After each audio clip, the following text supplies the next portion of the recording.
مسلمانوں کے اندر دین پر مر مٹنے کا جذبہ باقی رہے گا، دنیا کی کوئی طاقت مسلمانوں کا بال بیکار نہیں کر سکتی ہے۔ اس لیے آج جہاں کہیں بھی معزز سامعین کرام، میرے عزیز طالب علم بھائیوں،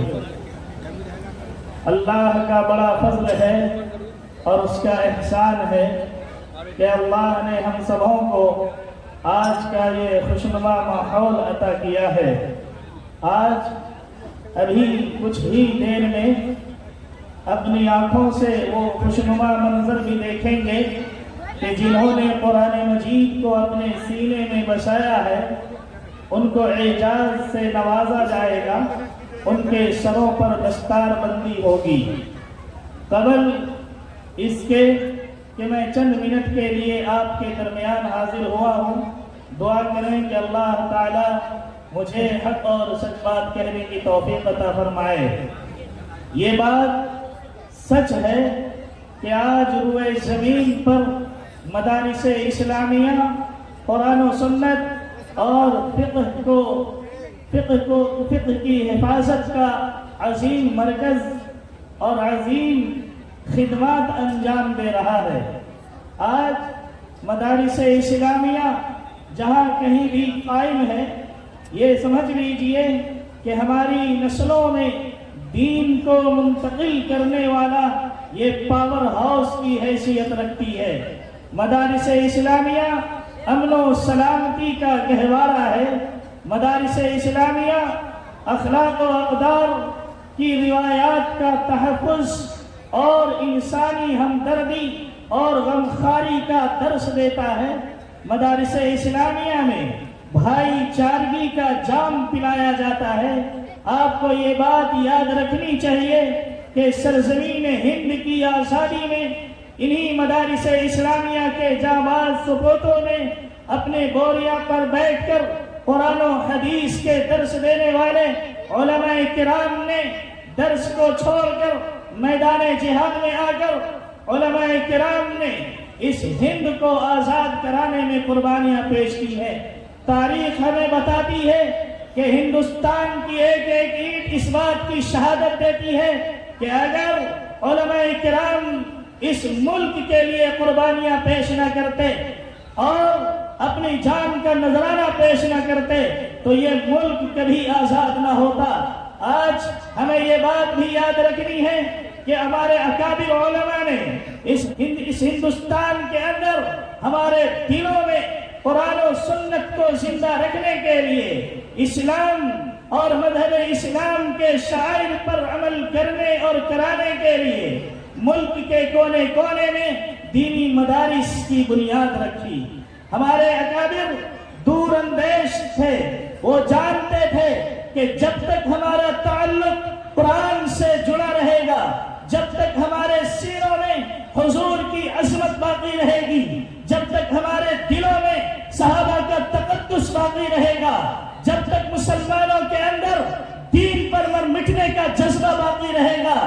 دنیا کی کوئی طاقت مسلمانوں کا بال بیکار نہیں کر سکتی ہے۔ اس لیے آج جہاں کہیں بھی ملک کے کونے کونے، قریہ قریہ میں، بستی بستی، دیہات دیہات میں اگر یہ دینی مدارس قائم ہیں اور بہترین کردار ادا کر رہا ہے تو یہ ہمارے اکابر کی محنت اور ان کی قربانیوں کی دین ہے۔ آج جو اس خوشنما منظر میں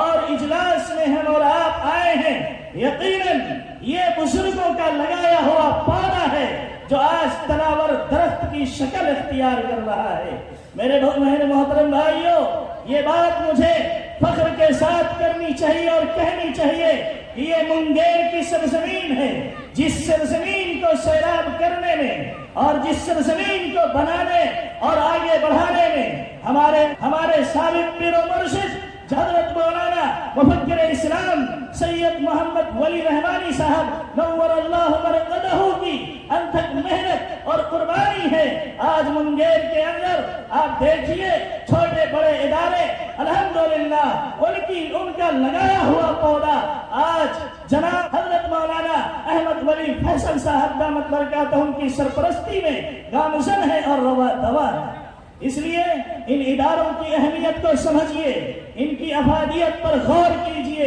اور یہ بات اچھی طرح اپنے ذہن میں بٹھا لیجئے کہ ہم اپنی نسلوں کو قرآن سے جوڑ کر رکھیں، اپنی نسلوں کو حدیث سے جوڑ کر رکھیں، اس لیے کہ آج بڑی تیزی کے ساتھ منظم سازش کے تحت ہمارے بچوں کے قلوب سے ایمان کو چھیننے کی کوشش کی جا رہی ہے۔ آج بڑے سازش رچائی جا رہی ہے، یہود و نصارہ کے طرف سے پلاننگ بنائی جا رہی ہے کہ مسلمانوں کے بچوں کو ایمان سے ہٹا دیا جائے، لیکن انہیں یہ بات بتانی ہے کہ جب تک ہمارے دلوں میں ان مدارس کی اہمیت زندہ ہے اور قرآن اور سنت